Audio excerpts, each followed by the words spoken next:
वंदे विष्णुं भवभयहरं सर्वलोकैकनाथम्। अयोध्या स्थित कालकुलालय शोध शक्तिपीठ से आप सबका हार्दिक अभिनंदन है। आज हम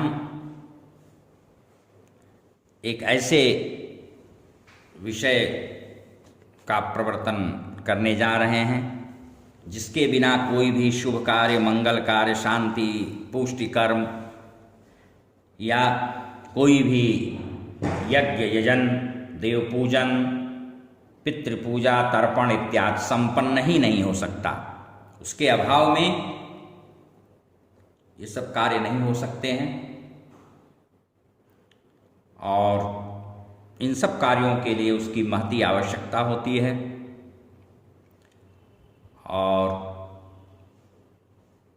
जिस जल में उसको डाल दिया जाता है वह जल भी परम पवित्र हो जाता है। उसे हम बात करने जा रहे हैं कुशा के विषय में, जिसके द्वारा पवित्री बनाई जाती है और त्रिकुशा बना करके जल से शरीर के ऊपर प्रोक्षण अभिसिंचन करते हुए मंत्र वाचन किया जाता है पवित्र होने के लिए। अपवित्रः पवित्रो वा सर्वावस्थां गतोऽपि वा यः स्मरेत् पुंडरीकाक्षं स बाह्याभ्यंतरः शुचि। ऐसा मंत्र वाचन करते हुए हम अपने ऊपर, यजमान के ऊपर और जो पूजन सामग्री है उसके ऊपर जल का अभिसिंचन करते हैं, छिड़कते हैं और विष्णु भगवान का ध्यान करते हुए ऐसा करते हैं जिससे हम बाह्याभ्यंतर, भीतर और बाहर दोनों तरह से परम पवित्र हों और पूजन जजन करने लायक हमारा यह पांच भौतिक शरीर शुद्ध हो, परिष्कृत हो, परिमार्जित हो। उस कुशा के बारे में हम आज बताने जा रहे हैं। पवित्रीकरण करने के बाद हम अपनी अंगुली में दाएं हाथ की कनिष्ठिका के बगल मध्यमा, कनिष्ठिका और मध्यमा के बीच मध्यवर्ती जो बीच में अंगुली है जिसको अनामिका कहते हैं, उसमें पवित्री धारण करते हैं और पवित्री धारण करते समय वैदिक मंत्र का वाचन भी करते हैं। ओम हरि ओम। ओम पवित्रेस्थो वैष्णव्यौ शवितुर्वः प्रसवः उत्पुनाम्यच्छिद्रेण पवित्रेण सूर्यस्य रश्मिभिः तस्य ते पवित्रपते पवित्रपूतस्य यत्कामः पुणे तच्छकेयम्। ऐसी पवित्री का निर्माण कुशा के द्वारा, कुशा को ही दर्भ भी कहा जाता है। दर्भांकुर, हिरण इत्यादि, खरगोश इत्यादि बहुत खाते हैं, उनको कुछ मीठा लगता है और धार्मिक सारे कृत्य पहले जैसा कि मैं बता चुका हूं वह कुशा से ही होते हैं। ऐसी भी मान्यता है कि जहां कुशा रहता है वहां वायु शुद्ध होती है, पवित्र वातावरण रहता है, वायवीय दोष इधर उधर के दुष्प्रभावी होते हैं। यहाँ तक कि कुछ लोग कहते हैं पितृदोष और बहुत हद तक वास्तु दोष इत्यादि का भी शमन होता है। कुशा के जड़ की माला पर गायत्री मंत्र का जप या अन्य भी कई मंत्रों के जप बहुत ही लाभकारी प्रमाणित होते हैं, सिद्ध होते हैं। इस प्रकार धार्मिक कृत्यों, अनुष्ठानों, यज्ञादिकों में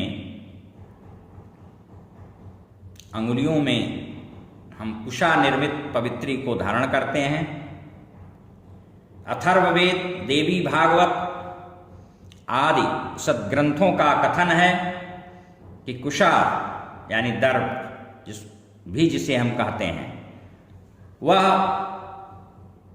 सद्य फलप्रदात्री महौषधि भी है और इतना ही नहीं, आयु वृद्धि कारिणी भी है, आरोग्य प्रदायक है। इसलिए किसी के स्वास्थ्य लाभ के लिए जब रुद्राष्टाध्यायी के 8 अध्यायों का वाचन करते हुए शिवलिंग का पार्थिव पूजन करके सविधि और उनका अभिषेक कुशोदक से करने का विधान है। रात्रि में शुद्ध जल में कुशा डाल दीजिए और उसी कुशा वाले जल से, उदक कहते हैं जल को, उस जल से उनका सविधि अभिषेक यदि किया जाए तो स्वास्थ्य लाभ होता है। उसको कुशोदक कहते हैं। उदक यानी जल, कुशा का जल। यह वनस्पति वनौषधि दिव्य दैवीय गुणों से समुद्भूत है, संपन्न है और वातावरण को शुद्ध परिष्कृत करता है। और इसका एक विज्ञान सम्मत पक्ष यह भी है कि हमेशा इसके धारण करते रहने से, इसका प्रयोग करते रहने से, इसका स्पर्श करते रहने से, इसके जल के अभिसिंचन करते रहने से केश भी नहीं झड़ते और इसके जल का पान गायत्री मंत्र का जप करके और उसको अभिमंत्रित करके यदि हम उसके जल का पान करें तो छाती में कभी आघात नहीं होता है, हृदयाघात नहीं हो सकता है। इसके पहनने का विधान यह है, दाएं हाथ की अनामिका में दो कुशाओं से भी निर्मित पवित्री लोग धारण करते हैं। देखने में ऐसा भी आता है कि 3 लड़की भी कुछ लोग पहनते हैं और बाएं हाथ में 3 कुशा की, कुछ लोग 2 कुशा की पहनते हैं। जप करते समय, पाठ बांचते समय हमेशा पाठक जापक एक त्रिकुशा बाएं हाथ में लिए रहता है। ऐसी मान्यता है कि अगर वो ले करके जप नहीं करता है तो उसका जप निष्फल होता है। इसलिए हमेशा उसको त्रिकुशा धारण किए रहना चाहिए। एक कुशा यज्ञोपवीत में, एक शिखा में और दोनों पांवों के नीचे विष्टर रूप में एक एक कुशा साधक रखते हैं। कुशा की पवित्री मुख्य रूप से अंगुलियों में ही पहनी जाती है और दाएं हाथ की अनामिका में तो अनिवार्य रूप से, विशेष रूप से धारण की जाती है। शास्त्रीय वचन है, शास्त्रीय प्रमाण है। ऐसा बताया गया है कि विष्णु के रोम से कुशा की उत्पत्ति है और गरुण की माता विंता थी। गरुण जी कश्यप जी की आज्ञा लेकर के अमृत का घड़ा इस पृथ्वी पर लाए तो उसको उन्होंने कुशा पर रखा और माया शरीर धारण करके उसको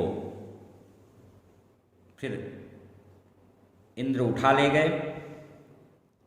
लेकिन चूंकि वह कुशा के ऊपर यहाँ रखा था तो उसको अमृत जान करके या अमृत से सिक्त कुशा भी हुआ होगा, ऐसा सोच करके सांपों ने उसको जीभ से चाटना शुरू किया, जिसके फलस्वरूप सांपों की जीभ फट गई और जिह्वा फट जाने के कारण ही वे द्विजिह्वा वाले कहे जाते हैं, द्विजिह्व सांप कहे जाते हैं। इसी कारण कुशा को पवित्र माना जाता है। वैसे इसका कथानक विस्तृत है और उस विस्तार में हम अभी नहीं जाएंगे। हमारा यहाँ आशय केवल कुशा की महत्ता, उसकी पवित्रता और उसकी पैंती इत्यादि से ही है। उस विषय पर फिर कभी अवकाश मिलने पर प्रकाश डाला जाएगा। अब हम इसके धारण करने के पीछे वैज्ञानिक और पक्ष पहलू क्या है, कारण क्या है, उस पर थोड़ा विचार करेंगे। अंतरिक्ष में एक प्रकार का विद्युत प्रवाह परिव्याप्त रहता है, जिसे वैज्ञानिक भाषा में ईथर कहते हैं। यह मानव पिंडों को चतुर्दिक निरंतर घेरे रहता है, आबद्ध किए रहता है और हमारे शरीर के 5 स्थानों द्वारा हमारे शरीर को वह प्रभावित कर सकता है। दोनों पांव, दोनों हाथ और मस्तक, क्योंकि हमारे शरीर के यही 5 अंग अंतिम भाग हैं। तो जिस प्रकार आसन के प्रभाव से हम पांवों की अंगुलियों को सही ढंग से रक्षित कर लेते हैं, ठीक उसी प्रकार कुशा की बनी पवित्री के माध्यम से विद्युत प्रवाह के संक्रमण में साधक बाधा उपस्थित कर देते हैं, कुशा को धारण करके। इसलिए यह सहज ही सुस्पष्ट है कि अनुष्ठान पुरस्चरणादि के समय यदि हाथों द्वारा शरीर में प्रविष्ट होने वाले ईथर से आत्मरक्षा न की जाए तो उसका विपरीत प्रभाव नुकसानदायक शरीर के ऊपर पड़ सकता है, मस्तिष्क और हृदय को प्रभावित हो सकता है, क्षतिग्रस्त हो सकता है, मन और मस्तिष्क दोनों विकृत हो सकते हैं, क्योंकि अनुष्ठान के समय हम एक आध्यात्मिक शक्ति का संचयन करते रहते हैं और उस आध्यात्मिक शक्ति को सहन करने की क्षमता हमारी शरीर में नहीं होती है। यदि बहुत प्रभुत तेज से संपन्न वह आध्यात्मिक शक्ति तीव्र गति से मेरे सम्मुख उपस्थित होती है, मेरे ऊपर कृपालु होती है, तो उसके उस अपार प्रभुत शक्ति सामर्थ्य को सहन न करने की क्षमता होने के कारण भी हमारे शरीर पर दुष्प्रभाव पड़ सकता है और कुशा धारण किए रहने से वह इस प्रकार के कुप्रभावों के पड़ने की संभावना, प्रबल संभावना जो दिखती रहती है वो बहुत ही न्यून हो जाती है, कम हो जाती है। इसलिए ईथर से रक्षा का यह सात्विक, सरल और सहज उपाय है जो भारतीय सिद्ध साधकों के द्वारा, ऋषि मुनियों के द्वारा आविष्कृत, परीक्षित और प्रयोग में लाई हुई विधा है। निष्कर्षतः साधना के प्रतिकूल वातावरण के प्रभाव से बचने के लिए और हाथों के मार्ग से मानव पिंड पर पड़ने वाले दुष्प्रभाव या कुप्रभाव को अवरुद्ध करने के लिए कुशा निर्मित पवित्री धारण करना सर्वथा समीचीन, उपयुक्त और वैज्ञानिक है। शास्त्रों में कुशा की महिमा का गुणानुवाद करते हुए कहा गया है, कुशाग्रे वसते रुद्रः कुश मध्ये तु केशवः कुश मूले वसेत् ब्रह्मा कुशान में देहि मेदिनी। इस मंत्र का वाचन करते हुए प्रार्थना पूर्वक ओम हुम फट मंत्रोच्चार करके ही कुशोत्पाटनम कर्तव्यम, कुशा को जड़ सहित उखाड़ना चाहिए। पहले अंतेवासी जो शिष्य हुआ करते थे, आरण्यक काल में गुरु के सानिध्य में रह करके जो वेदाध्ययन कर्ण परंपरा से करते थे, वे गुरु के पूजन हेतु, अपने पूजन हेतु कुशा लाने जाते थे। और जो विद्यार्थी, अंतेवासी छात्र सही ढंग से